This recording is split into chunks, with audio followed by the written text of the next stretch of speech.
Good morning students.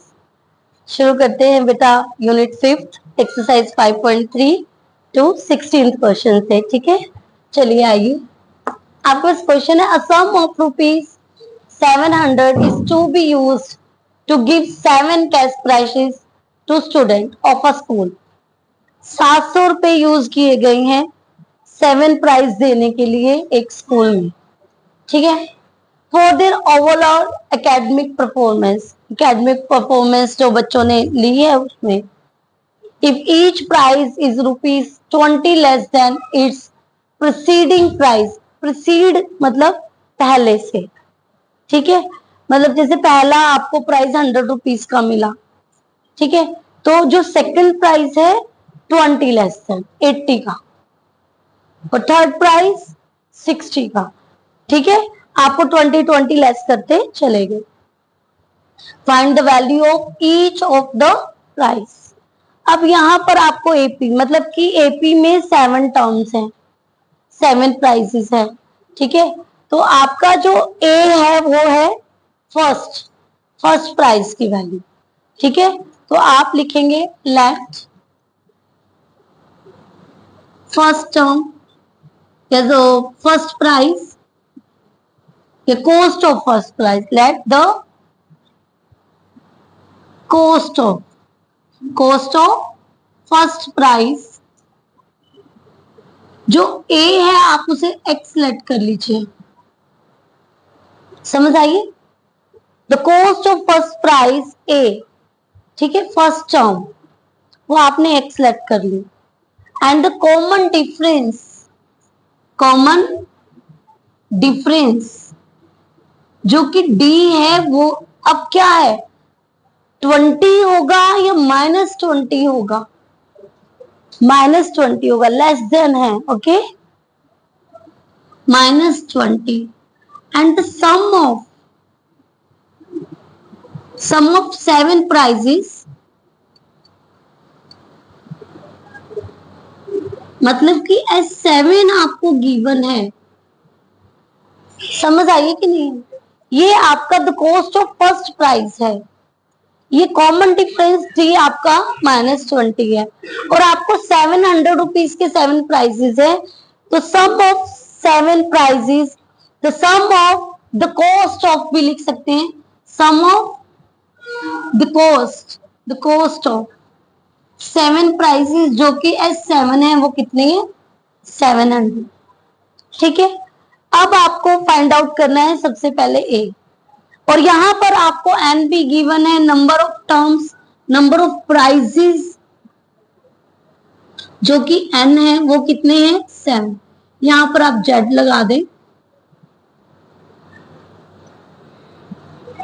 ठीक है, आपको ए फाइंड आउट करना है, किससे फाइंड आउट करेंगे, बड़े फॉर्मूला से, एस एन का बड़ा फॉर्मूला अप्लाई करेंगे। S n is equal to n by 2a plus n minus 1d, yes, 700 by 7 by 2, 2a, a कितना आपके पास x, एंड 7 minus 1, d कितना है -20, 1400। आप इसे ऐसे भी कर सकते हैं, देखिए 700 multiply 2 by 7 is equal to 2x plus, ध्यान दीजिएगा ये 6 है, ठीक है, मैं सीधा स्किप कर रही हूँ चीज को, 6 -20 -120 हो जाएगा। समझ आई है कि नहीं आई आपको, ये 6 है और ये -20 है, 6 2 12 माइनस का और साथ में 0, मैंने एक स्टेप स्किप कर दिया। ठीक है, अब यहाँ पे देखिए ये आया 100, 200 इज यहाँ पर इज इक्वल टू 2x -120। अब आप इसे इधर ले आइए, 200 plus 120 is equal to 2x, and 2x is equal to 320, and x is equal to 160। समझ आइए, अब 2x आपके पास आ गया था 320, x आपके पास आ गया 160, तो the cost of first price कितना आ गया आपके पास, the cost of first prize A, जो कि है ₹160। अब आप सीधा भी लिख सकते हैं, है ना, और नहीं तो आप सॉल्व करके भी दिखा सकते हैं। The cost of second prize A2 कैसे बनता है? A plus D. ए आपके पास ये है और डी -20 एंड वी गेट 140। आप ऐसे सॉल्व भी कर सकते हैं, और क्योंकि मैं आपको सीधा ही लिखूंगी, and the third price A3 is equal to 120, है ना, and the cost of fourth price A4 100, the cost of fifth price A5 80, the cost of sixth prize A6 60, and the cost of seventh prize A7 is equal to 40 rupees. लगा लीजिएगा आगे। समझ आया अच्छे से? हाँ जी। अब हम नेक्स्ट क्वेश्चन की तरफ बढ़ते हैं। आपको कोई डाउट हो तो आप बीच में पूछ सकते हैं। ध्यान दीजिएगा। In a school student thought of planting tree in and around the school to reduce air pollution. बच्चे एयर पोल्यूशन को कम करने के लिए प्लांट लगाने की सोच रहे हैं। It was decided that number of trees of each section of each class will plant. और ये चीज डिसाइड की गई है कि हर एक क्लास का हर एक सेक्शन प्लांट्स को प्लांट करेगा, ठीक है, ट्री को प्लांट करेगा। और will be the same as class, और वो कितने प्लांट करेगा ट्री, जितने की वो क्लास है। जैसे कि फर्स्ट क्लास है वो 1 ट्री करेगी। समझ आई? आगे भी बोला है उसने, इन विच दे आर स्टडिंग, जिसमें वो पढ़ रहे हैं। A section of class first will plant 1 tree, a section of class 2 will plant 2 trees. अभी बताया था आपको। एंड सो ऑन, और ऐसे ही चलता जाएगा टिल क्लास 12। कहां तक? क्लास 12। कि जैसे फर्स्ट क्लास है वो 1 ट्री लगाएगी, सेकंड क्लास है वो 2 लगाएगी, थर्ड है वो 3 लगाएगी, और 12th है वो 12 लगाएगी। आगे देखिए, जो और एक चीज आपकी है जो मेन है, there are 3 section of each class. हर एक क्लास के कितने सेक्शन है? यहां पर आपके पास क्वेश्चन चेंज हो सकता है। वो सेक्शन 2 दे सकता है, वो सेक्शन 4 दे सकता है, क्लासेस को चेंज कर सकता है। क्लासेस में कह सकता है वो कि 2 to 10 तक है, नॉट 1 to 12। तो आपने रकम को बड़े ध्यान से समझना है कि ये नहीं ट्री वाला क्वेश्चन है, ये तो मैम ने करवा रखा था और फटाफट से कर दो। बच्चे बहुत मिस्टेक करते हैं। आपने यदि सेम टू सेम क्वेश्चन भी आ रहा है, एक बार रीड कर लो, कभी कोई वर्ड चेंज तो नहीं है। समझ आई है कि नहीं आई है? ठीक है। उसके बाद उसने कहा 3 सेक्शन है हर एक क्लास में। How many tree will be planted by students, कितने प्लांट्स को लगाया गया। बहुत इजी क्वेश्चन है, कोई ज्यादा बड़ा क्वेश्चन नहीं है। देखिए, एपी बनानी है आपने। सबसे पहले आप देखिए कि 12 तक क्लासेस हैं, ये सुनो, और हर एक के कितने सेक्शन है? 3 है। क्वेश्चन एक तरीके से और बदल सकता है कि जितनी क्लास है वो उसके डबल ट्री लगाएगी या 4 टाइम ट्री लगाएगी। समझ आइए? ऐसे भी चेंज हो सकता है, ध्यान रखिएगा। तो यहां पर आपके पास जो एपी बनी है 3, 6, 9 एंड सो ऑन 36। समझ आइए? अब आपके पास जो फर्स्ट टर्म है वो है a जो कि है 3 एंड लास्ट टर्म जो कि A12 है वो है 36। नंबर ऑफ टर्म्स मतलब कि नंबर ऑफ क्लासेस जो कि n है वो है 12। आपको सम ऑफ 3 निकालना है ना, जो कि Sn है। यस और नो? अब यहां पर हम Sn का स्मॉल फॉर्मूला अप्लाई करेंगे, n/2 a plus an and 12/2 a3 है an 36 है। 6 मल्टीप्लाई 39 मल्टीप्लाई कीजिए।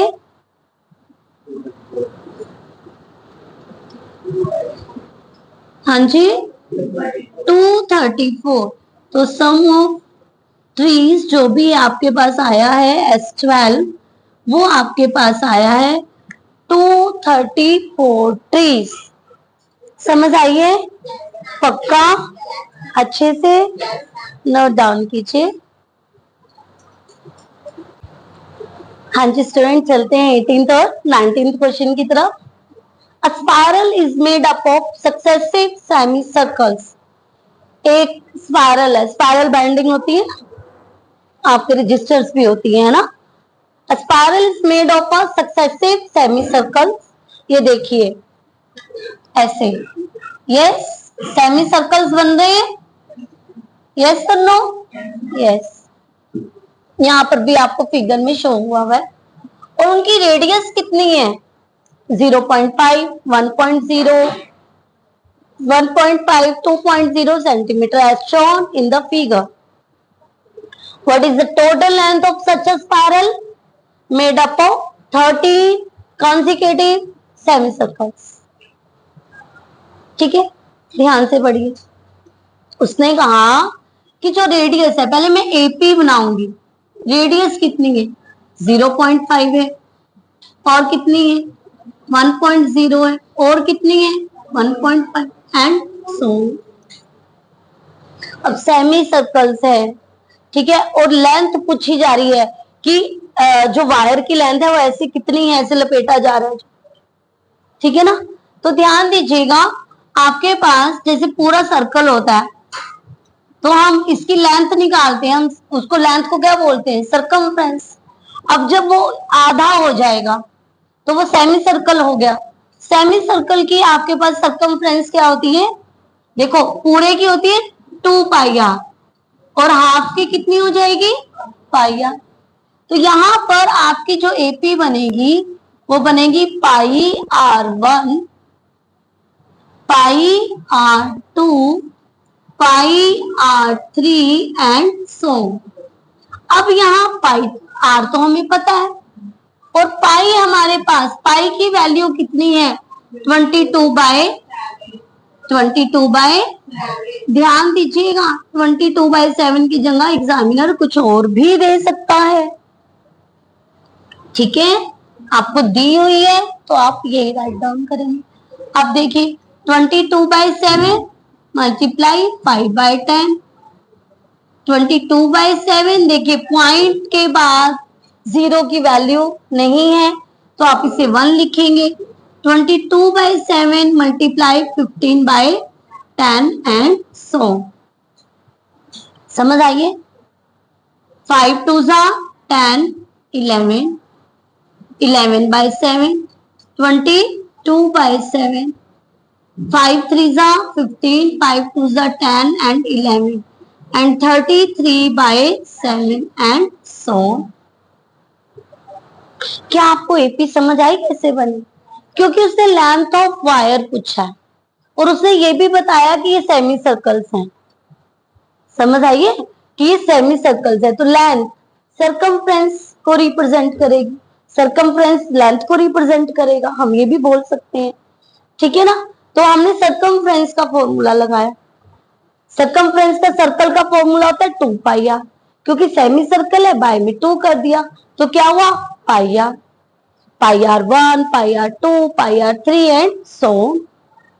πr 13 तक जाएगा क्योंकि 13 13 है ना, ये देखिए 13 सक्सेसिव सेमी सर्कल्स, एन आपके पास 13 है।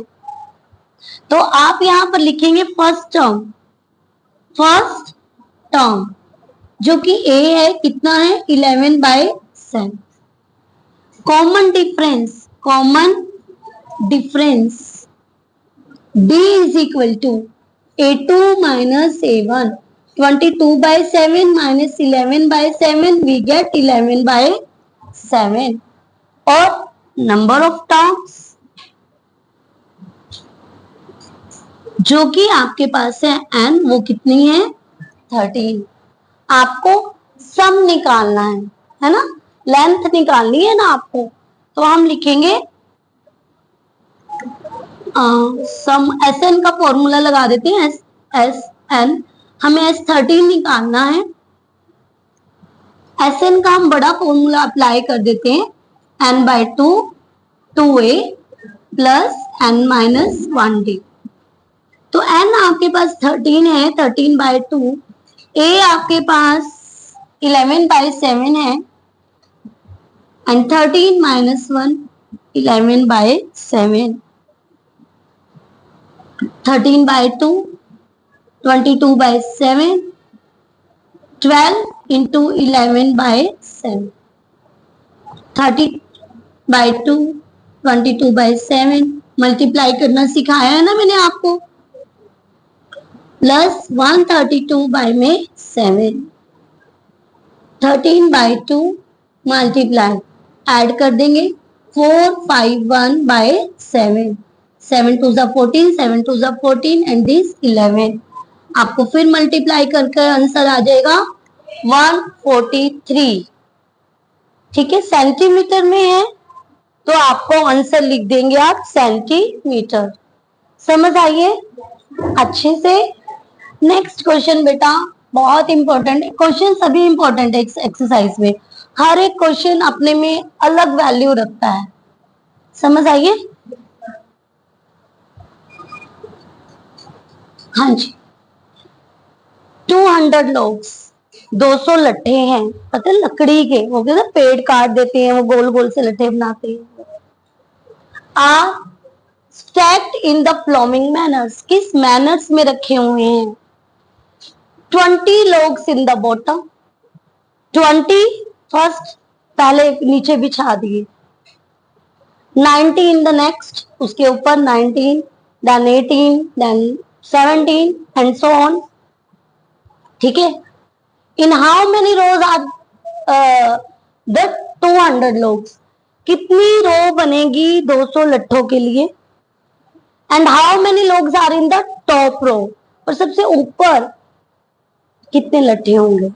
समझ आइए, कितनी रो बनेगी और लास्ट रो में कितने लट्ठे रखे जाएंगे, लोग रखे जाएंगे। समझ आइए। तो आपके पास सबसे पहले हम एपी लिखेंगे 20, 19, 18 एंड सो। एसएन आपको गिवन है 200। Okay, first term a is equal to 20, common difference D is equal to A2 minus A, 19 minus 20 is equal to, हाँ जी, आप आपके पास A गिवन है, हमने D फाइंड आउट कर लिया, हमें SN भी पता है, हम SN का बड़ा फॉर्मूला अप्लाई कर लेते हैं और इससे n की वैल्यू को फाइंड आउट करते हैं। 200 is equal to n/2, 2a 20 plus n हमें नहीं पता and d -1, 400 is equal to n 40। अब देखिए हम -1 को अंदर एंटर करें, -n plus 1, 400 40 minus n plus 1, 441 minus n, 400 is equal to 41n minus n square minus 41n plus 400। अब हम इसे फैक्टराइज करेंगे। ओके, आप क्वाड्रेटिक फॉर्मूला अप्लाई करना चाहते हैं आप उसकी तरफ जा सकते हैं, कोई दिक्कत नहीं है। आपको फैक्टराइज करना है, आप फैक्टराइज कीजिए। तो हम इसके फैक्टर कर रहे हैं। इसके फैक्टर आपके पास बनते हैं 25 एंड 16। ठीक है, 25 plus 16 we get 41। n square minus 25 n minus 16 n plus 400। Minus से साइन को चेंज कर दिया है और n हमने अंदर एंटर कर लिया। n को हम कॉमन लेंगे, n माइनस 25, माइनस 16 को कॉमन लेंगे, n minus 25, n minus 25 is equal to 0, n is equal to 25 and n minus 16 is equal to 0, n is equal to 16। अब यहाँ तो n दोनों ही पॉजिटिव आ गए, क्या करें, रख के देखते है ना, पजलिंग हो गया है यहाँ पे। तो हम A25 फाइंड आउट करके देखेंगे, क्योंकि आपके पास if n is equal to 25 then we find out A25। If n is equal to if n is equal to 16 हम फाइंड आउट करके देखेंगे A16 कि क्या आएगा। आ भी सकता है, नहीं आ सकता। तो A25 को लिखते हैं हम A प्लस 24D।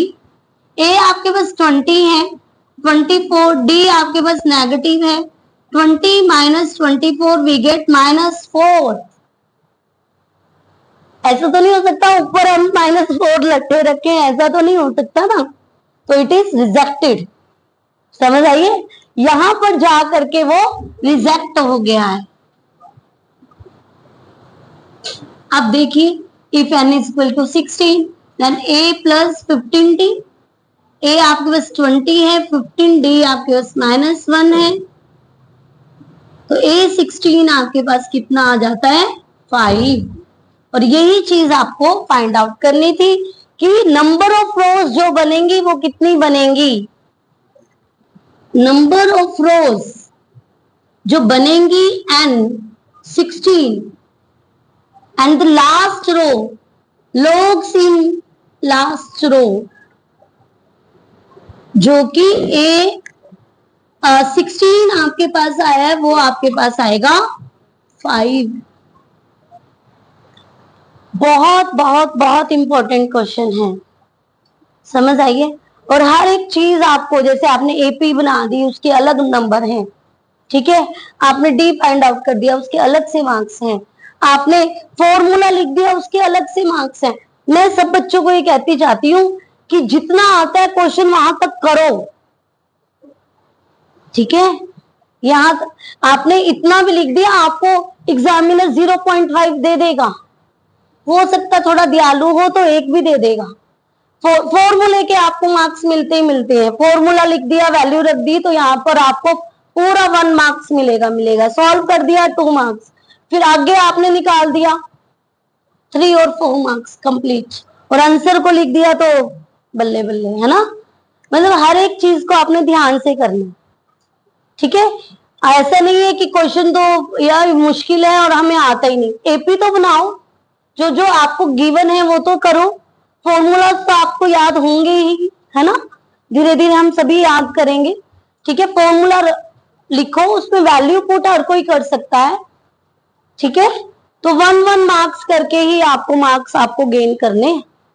समझ आ रही है, समझ आई आपको अच्छे से, नोट डाउन कीजिए, फिर लास्ट क्वेश्चन करेंगे।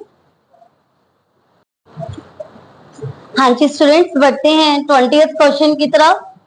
In a potato race, a bucket is placed at the starting point, which is 5 meter from the first potato. एक रेस हो रही है, पोटैटो रेस, ठीक है। यहाँ पर बकेट रखी हुई है और यहाँ पर एक पोटैटो है और इन दोनों के बीच की डिस्टेंस 5 मीटर है। And the other potato is placed 3 meter apart in a straight line. There are a potatoes. Competition start from the bucket, pick up the nearest potato, run back with it, drop it in the bucket, run back to pick up the next potato.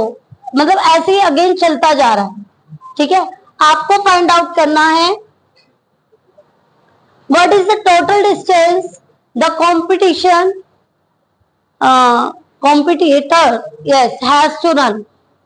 ठीक है, एक बच्चा है, उसने participate किया इस race में, वो क्या करेगा, यहां पर बच्चा खड़ा है, वो यहां से दौड़ेगा, पोटैटो को उठाएगा और पिक कर इसमें पुट कर देगा।